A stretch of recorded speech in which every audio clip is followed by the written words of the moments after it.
নমস্কার, আজকে আমি বানাচ্ছি সর্ষে পোস্ত দিয়ে পাবদা মাছের ঝাল। এই জন্য কী কী উপকরণ লাগবে? এই নুন হলুদ মাখানো পাবদা মাছ,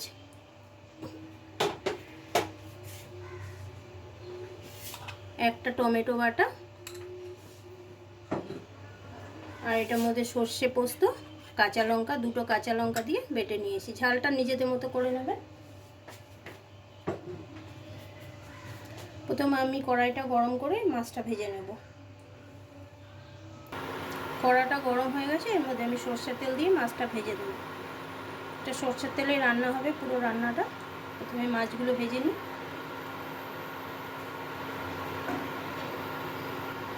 তেলটা গরম হয়ে গেছে, এর মধ্যে আমি সামান্য নুন দিয়ে দেবো, কারণ এই মাছটা ভীষণ ফোটে। একটু নুন দিয়ে দিলে একটু কম করবে। এবার আমি একে একে মাছগুলো ভেজে নেব।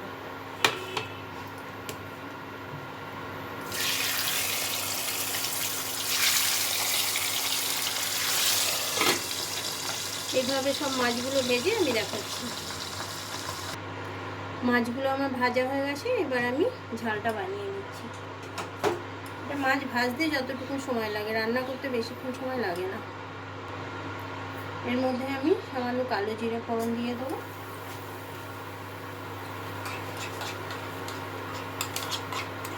আর এই টমেটো বাটাটা দিয়ে দেবো।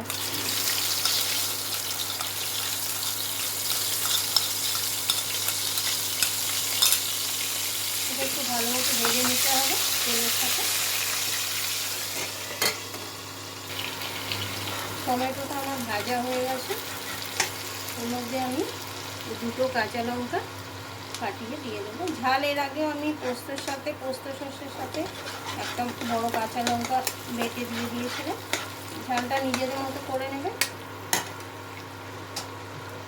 এবার আমি সর্ষে আর পোস্ত বাটাটা এর মধ্যে দিয়ে দেবো।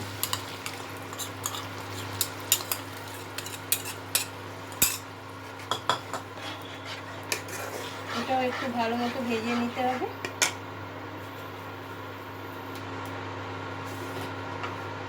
এর মধ্যে স্বাদ মতো নুন দিয়ে দেবো,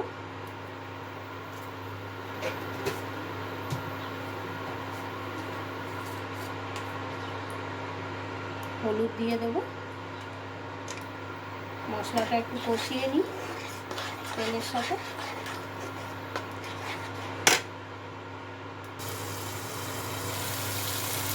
মশলাটা আমার ভাজা হয়ে গেছে, সাইড দিয়ে অনেকটা তেল ছেড়ে দিয়েছে। এর মধ্যে এখন আমি জল মিশিয়ে দেবো।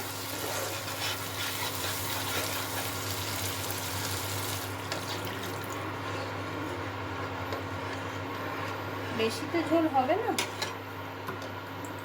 একটু মাখা মাখা হবে। ঝোলটা ফুটে গেলে এর মধ্যে আমি মাছটা দিয়ে দেবো।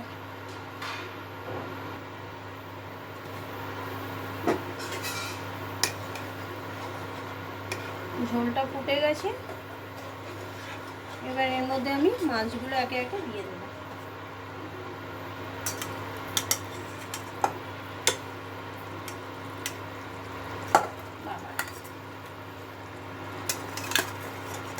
এত নরম মাছ,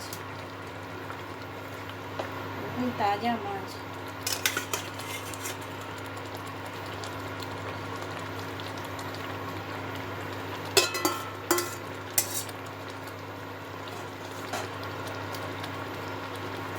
এটার সাথে আর একটু ঝোলের সাথে মাছটাকে আর একটু ফুটিয়ে নিই।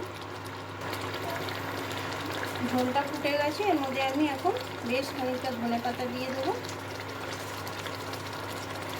এখন তো বাজারে খুব ধনে পাতা পাওয়া যাচ্ছে, আর দামটাও অনেকটাই কম।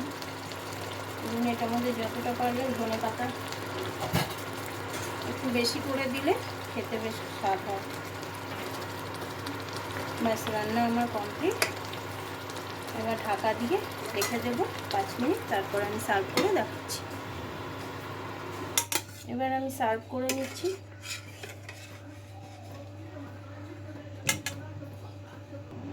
সর্ষে পোস্ত দিয়ে পাবদা মাছের ঝাল কমপ্লিট। যদি ভালো লাগে তো একটা লাইক করে দেবেন।